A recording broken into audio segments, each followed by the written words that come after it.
Hello students, your instructor again, John Mendiola, here with the fourth part in the series of a grid layout with InDesign. Again, this might help you with your annual reports project. So, I'm really zoomed in right now. If I zoom out, you'll see this is the layout we've been working on. Basic text over here, a call out, some color fields in the background, and two differently colored pictures, which originally were grayscale. Now what I want to do is just tighten up the typography a little bit. So I'm going to zoom in here a little bit. There we go. And first of all, this text here is hideous. That font is awful.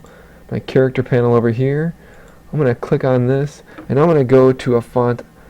I'm going to go with Bitstream Vera Sans. Looks a little bit nicer. In fact, it's a little bit too large. I'm going to go down to size 24. That's better. And I think I'm going to try a bold. Much better. Okay, now what I want to do is I want to get a nice drop cap in here. So all I have to be is anywhere clicking in this call out in the paragraph, or I could just select all the text. It's okay. I'm going to go to the paragraph panel, and then go to the panel menu, this little flyout over here on the side. And I'm not sure if you're able to see this, but go down to drop caps and nested styles.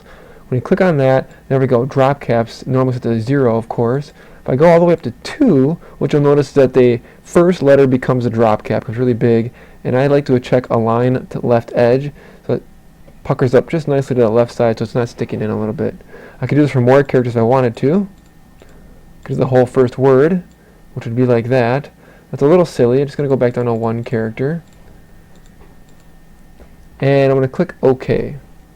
So that looks a lot better, like that. It has a little bit of sophistication here. Where I need some more sophistication in is these regular text box where the copy is. So I'm going to click in there, click on this, and then Control A or Command A to select all that text. And normally I'm in this mode, viewing all my character tools. I'm going to go right below it to the paragraph formatting controls up on my control panel. And way over here to seldom used buttons, this one, normally as you can see, it's set to do not align to baseline grid. I want to align mine to a baseline grid. See, just from the little icon, there'd be nice evenly aligned columns. I'm going to do that, and all the space jumps in here. And you're like, what in the dill is going on? So it is aligning to a grid. The problem is we just can't see the grid, so we have no idea.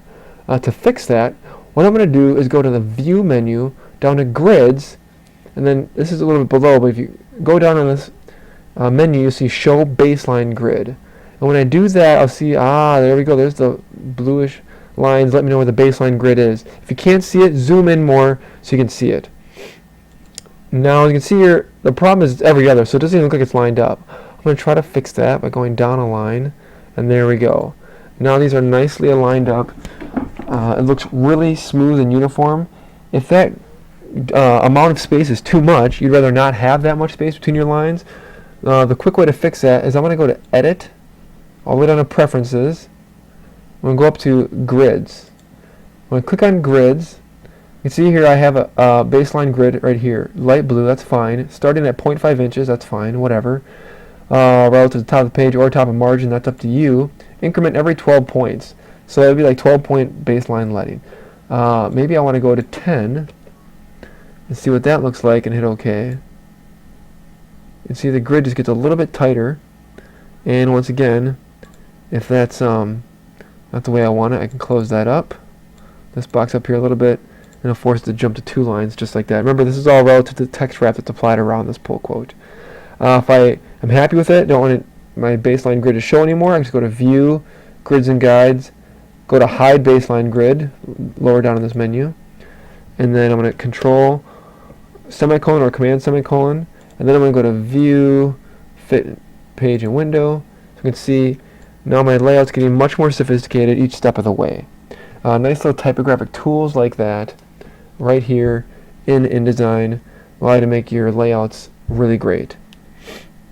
One more thing I like to do is I'm going to take this blue picture right here. It's going to hold Alt to make a copy of it. I'm going to make it really big. I'm going to fit the width of that there. That's way too big, obviously. I'm going to go to Object, Arrange, Send to Back. Now it's like that, way too hard to read, except for the fact that I'm going to go to my Effects menu, to the Panel menu, Effects. Then I'm going to go to Transparency. Oops, didn't have to do that. Go right here, Opacity, all the way down.